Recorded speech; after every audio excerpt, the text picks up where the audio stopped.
నమస్తే, నేను doctor Vijaya Reddy, Avira fertility, Madhapur, Secunderabad. ఇవాళ మనం ఎగ్ ఫ్రీజింగ్ అంటే ఇప్పుడు నీడ్ ఆఫ్ ద అవర్ ఉందన్నమాట.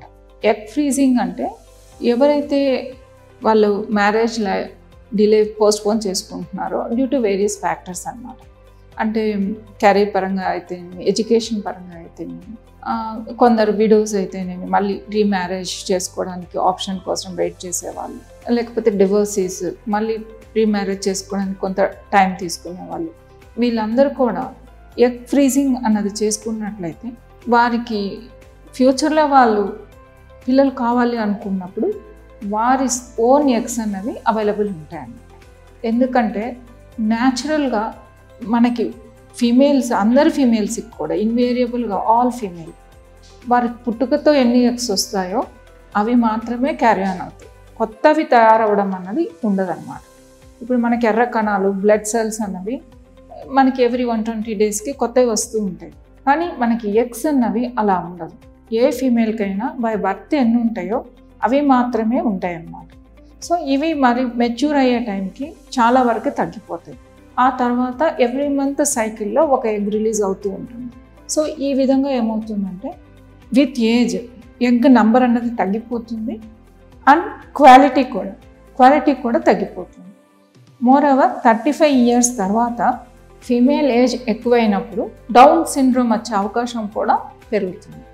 సో ఏ విధంగా చూసుకున్నా కూడా ఎగ్ ఏజ్ అన్నది యంగ్ ఏజ్లో ఎగ్ ఉన్నట్లయితే ఆ ఫ్యూచర్ బేబీస్ అన్నవి మంచి బేబీస్ వచ్చే అవకాశం పెరుగుతుంది. సో దీని కొరకు ఇప్పుడు ప్రజెంట్ డేస్ ఉండే సిచ్యువేషన్ యూత్ అందరూ కూడా ఎక్కువగా విమెన్ జాబ్ ఓరియంటెడ్ ఉంటున్నారు, ఎడ్యుకేషన్ ఓరియంటెడ్ ఉంటున్నారు, కెరీర్ ఓరియంటెడ్ ఉంటున్నారు. కాబట్టి సో వాళ్ళందరూ ఈ పీరియడ్లో కాన్సన్ట్రేట్ చేసి దీని మూలాన వారికి సంతాన సాఫల్యత అన్నది ఇబ్బందికరంగా మారకుండా ఉండాలంటే వారు రైట్ ఏజ్లో ఎగ్ ప్రిజర్వ్ చేసుకోవచ్చు అన్నమాట. సో ఈ ఎగ్ ప్రిజర్వింగ్ అన్నది ఏంటంటే మనము రెగ్యులర్గానే వాళ్ళకి హోల్ బాడీ ఎగ్జామినేషన్ చేసిన తర్వాత ఫిట్ ఉన్నట్లయితే, ఆ పర్టికులర్ విమెన్ ఫిట్ ఉన్నట్లయితే వారికి మనం ఎగ్స్ గ్రో అవ్వడానికి ఒక 10 days ఇంజెక్షన్స్ ఇచ్చి, తర్వాత ఎగ్ రిలీజ్ అవ్వడానికి ఇంజెక్షన్ ఇచ్చి, దాన్ని మనం అండర్ అనస్థీషియా అంటే చిన్న అనస్థీషియా, పెయిన్ లేకుండా, ఇది సర్జరీ ఏం కాదు, అంటే పైన మీకు ఎటువంటి కుట్లు ఏమి ఉండవు. సో స్కానింగ్ ద్వారానే అవుతుంది. సో దీన్ని ఎగ్స్ పికప్ చేసుకొని మనం ఫ్రీజ్ చేసుకోవచ్చు అన్నమాట. సో ఇది మనకి మన లా ప్రకారం 10 years ప్రిజర్వ్ చేసుకోవచ్చు. ఇవి కొందరు ఈ ఎగ్ ఫ్రీజింగ్ అన్నది ఇంకా ఎవరికి ఎక్కువ యూజ్ అవుతుంది అంటే క్యాన్సర్ పేషెంట్స్. ఏ క్యాన్సర్ ఉన్నా కూడా వారు క్యాన్సర్ ట్రీట్మెంట్కి వెళ్ళక ముందే మన దగ్గరకు వచ్చినట్లయితే మనం ఎగ్ ప్రిజర్వింగ్ చేసి, ఆ క్యాన్సర్ పేషెంట్స్కి మాత్రం 10 years అనే లిమిట్ కూడా లేదన్నమాట. సో వాళ్ళకి 20-25 years కూడా వాళ్ళు రావచ్చు. సో ఈ విధంగా మనం తీసుకున్న oocytesని ప్రిజర్వ్ చేస్తామన్నమాట. సో వారు నెక్స్ట్ ఎప్పుడైతే బేబీస్కి వెళ్తాం అనుకుంటారో అప్పుడు ఆ ఎగ్స్ని మళ్ళీ స్పర్మ్ తోటి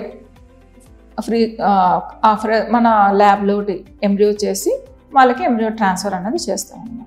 సో ఈ విధంగా oocyte ఫ్రీజింగ్ అన్నది, oocyte ప్రిజర్వేషన్ అన్నది అందరు విమెన్ కూడా ఎవరైతే కెరీర్ ఓరియంటెడ్ ఉంటారో, ఎవరైతే డిలేడ్ మ్యారేజ్ అనుకుంటారో, ఎవరైతే అంటే పిల్లలు అంటే మ్యారేజ్ ఎర్లీగా అయినా కూడా పిల్లలు డిలేడ్ ప్లానింగ్ ఉంటారో వాళ్ళందరూ oocyte ప్లానింగ్కి వెళ్ళచ్చు.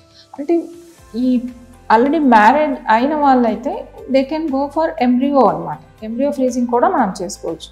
కానీ ఆల్రెడీ మ్యారేజ్ డిలే అయిన వాళ్ళు ఈ oocyte ప్రిజర్వేషన్ అనేది బెస్ట్ ఆప్షన్ అన్నమాట.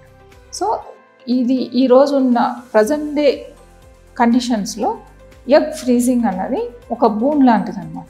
సో 35 years తర్వాత వచ్చి వాళ్ళు ఎగ్స్ లేవని బాధపడి డోనార్ ఎగ్స్ కోసం రిక్వెస్ట్ చేసుకునేదానికంటే ఎవరి ఎగ్స్ని వాళ్ళు ప్రిజర్వ్ చేసుకున్నట్లయితే, సో అవసరమైతే ఇఫ్ నీడెడ్ వాటిని మనం అవసరమైన టైంలో మనం మళ్ళీ వాడుకునే అవకాశం ఉంటుంది.